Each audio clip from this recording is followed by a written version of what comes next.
Sur la ferme du Pré-Joli, donc on a 180 hectares qui permettent de nourrir le troupeau d'une centaine de vaches laitières.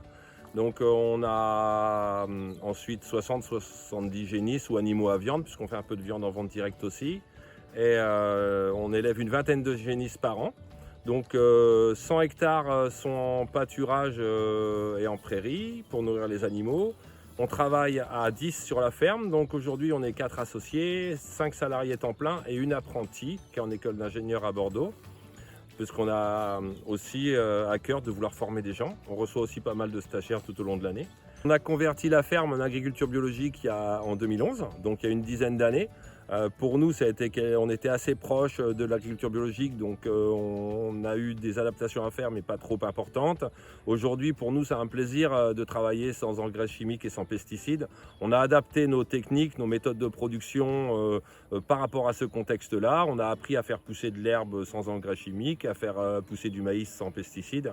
Alors, pour l'alimentation des vaches laitières à la ferme du Pré-Joli, donc c'est le pâturage à partir de fin février. Au maximum le pâturage de février à novembre. Et puis l'hiver, ou quand il n'y a plus assez de pâturage, on nourrit les vaches avec du foin qui est séché en grange.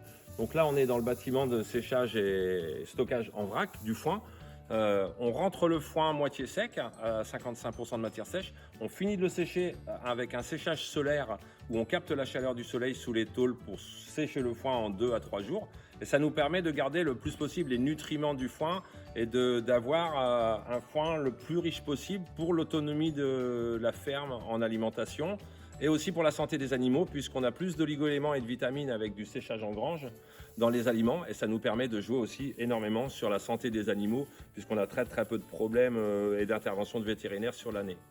On transforme presque tout le lait sur la ferme. Une petite partie de la production est vendue à la coopérative Agrial.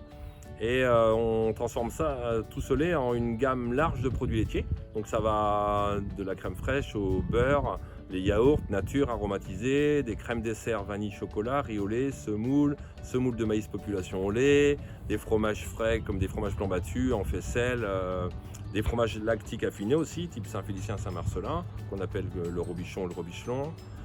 Des tomes, donc une grosse quantité de tomes aussi, qu'elles soient nature ou au fenugrec, au poivre ou au cumin. Agrilocal a été pour nous un moyen de pouvoir rentrer en contact avec notamment les collèges, puisqu'on n'avait pas les moyens de démarcher les gens, d'aller à la rencontre des gens. Et ça, c'est vraiment un très gros avantage d'être sur un listing de producteurs locaux qui veulent travailler avec les écoles.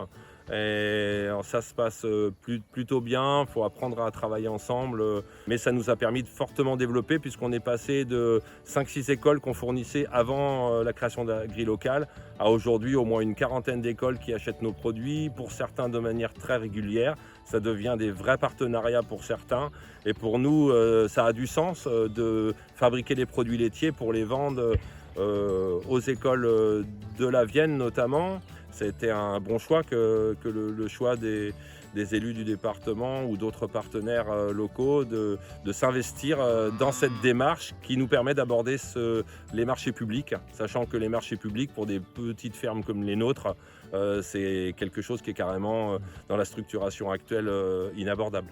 À bientôt sur Agrilocal 86.